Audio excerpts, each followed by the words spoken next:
Hello दोस्तों, welcome back to research M. मैं हूं Kundan Mishra, SEBI registered research analyst.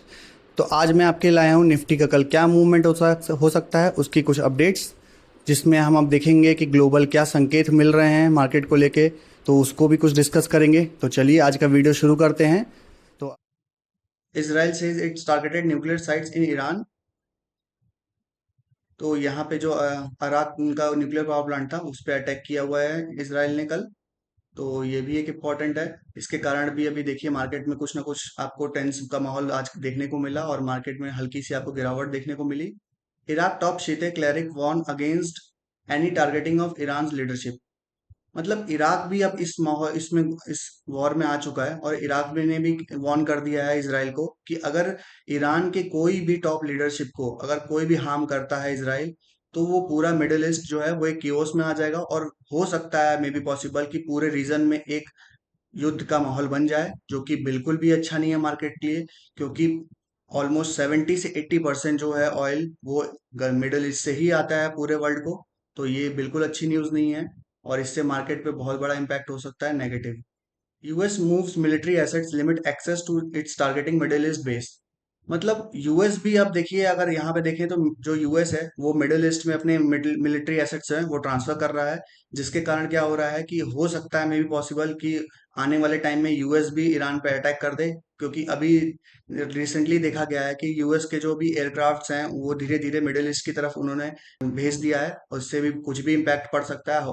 अगर आने वाले टाइम में कुछ ऐसा अमेरिका के अगेंस्ट में ईरान कुछ करता है, तो मे भी पॉसिबल है यूएस भी आके ईरान पे अटैक करने लग जाए, जो कि बिल्कुल भी अच्छा नहीं होगा और ये और फिर जो है इसको एस्केलेट करेगा बड़े लेवल पे। तो ये मार्केट के लिए अच्छी न्यूज़ नहीं है।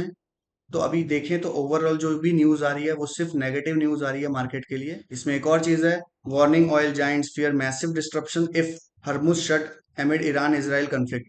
अब ये स्टेट ऑफ हरमुज क्या है, ये क्यों इंपॉर्टेंट है, इसकी बात क्यों बार बार हो रही है, चलिए इसको भी डिस्कस करते हैं। पहले तो मैप पे देखते हैं। ये है इंडिया, ये ईरान है, ये है स्टेट ऑफ हर्मुज। ये इसलिए इंपॉर्टेंट है क्योंकि अगर ईरान ने इस स्टेट ऑफ हर्मुज को ब्लॉक कर दिया, तो अप्रोक्स 70% जो वर्ल्ड का ऑयल है वो यहाँ से होते हुए ही जाता है।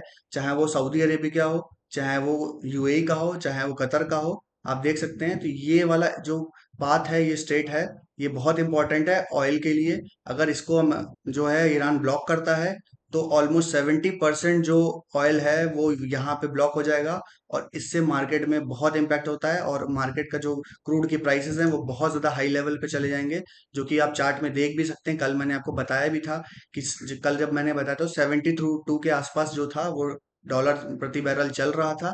अभी आप देख सकते हैं 74। मतलब डे बाय डे जो है क्रूड की प्राइस जो है बढ़ती जा रही है, जो कि बिल्कुल भी अच्छा नहीं है कि इंडियन इकोनॉमी के हिसाब से।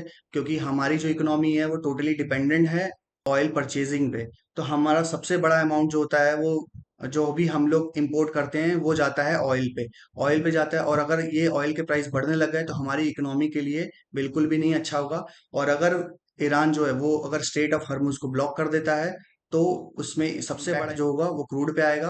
क्रूड के प्राइस आपको अप्रोक्स $100 प्रति बैरल के आसपास भी देखने को मिल सकता है। इसमें एक और न्यूज निकल के आ रही है, no Fed rate cut till सितंबर। मतलब क्या है, अमेरिका की जो फेडरल बैंक है उसने बोल दिया है, इसके भी आ गए हैं कि जो फेड रेट है वो अभी नहीं कट करेंगे। जिससे जो है डोनाल्ड ट्रंप बिल्कुल भी खुश नहीं है।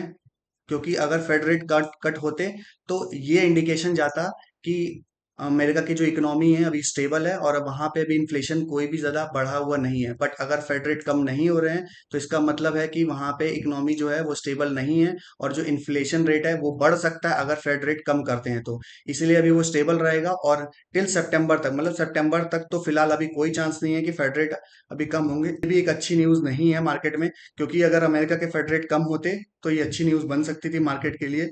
फिलहाल तो अभी नहीं, ये भी देखने को मिल रहा है। तो चलिए अब हम आते हैं निफ्टी के चार्ट पे।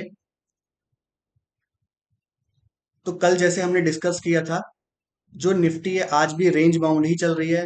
निफ्टी की रेंज जो है वो डिसाइड है 25,200 के पास में और 24,500 के बीच में। अब इस बीच में ही निफ्टी का आपको मूवमेंट दिख रहा है, और आप देख रहे हैं कि जो 20 डेज का डीएमए है इसको ही टच करके अब इसको ऊपर जो है क्लोजिंग नहीं ले पा रही है, और यहाँ पे आपको बाइंग देखने को नहीं मिल रही है। जैसे मैंने आपको कल बताया था कि यहाँ से सपोर्ट रेजिस्टेंस लेके निफ्टी वहां से नीचे आ रही है, और आज भी आपको देखिए सेलिंग दिखी हुई है मार्केट में। तो ये बिल्कुल भी अच्छा नहीं है। डे बाय डे देखिए आपको निफ्टी में सेलिंग ही दिख रही है, क्योंकि मार्केट की कंडीशंस बिल्कुल अच्छी नहीं है। लेकिन आपको एक चीज और इसमें देखना है कि इतनी ज्यादा भी सेलिंग नहीं आ रही है। उसका रीजन ये है कि एफआईआई भी बहुत ज्यादा सेलिंग नहीं कर रहा है।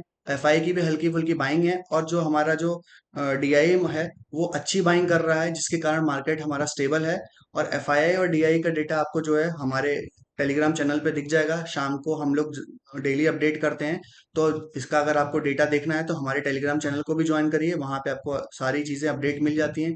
निफ्टी की भी, बैंक निफ्टी की भी, और जो स्टॉक ऑप्शंस है उसके भी अपडेट मिलते हैं। और प्लस जो भी ग्लोबल में न्यूज अभी चल रही है करंट में, या फिर कोई स्टॉक में न्यूज आ रही है, वो भी हम अपडेट करते हैं। तो हमारा टेलीग्राम चैनल को भी आप ज्वाइन करके सब चीजें अपडेट ले सकते हैं।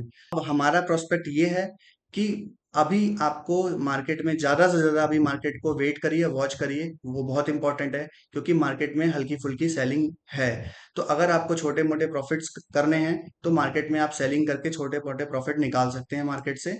तो ये आप कर सकते हैं। बट अगर आपको लॉन्ग टर्म प्रोस्पेक्ट देखना है तो लॉन्ग टर्म प्रोस्पेक्ट जो है वो बाइंग का है। बट आप उसके लिए थोड़ा सा वेट करिए। अगर आप हमको निफ्टी जो है वो 24,500 के आसपास दिखती है, तो यहाँ से अगर वो नीचे जाती है तो फिर सेलिंग अच्छी आपको देखने को मिल जाएगी। और अगर यहाँ से पलटती है निफ्टी तो आपको बाइंग मिलेगी, तो आप एक अच्छा बाइंग करके वेट कर सकते हैं और अच्छा मुनाफा मार्केट से कमा सकते हैं। तो आज के लिए हमारा जो है यही है वीडियो में। कल हम डिस्कस करते हैं निफ्टी के क्या मूवमेंट रहा कल का, और उसके अगले दिन क्या मूवमेंट हो सकता है इसके बारे में। और ग्लोबल न्यूज में क्या चल रहा है वो भी डिस्कस करेंगे। तो आज के लिए इतना ही। Thank you so much. Bye bye.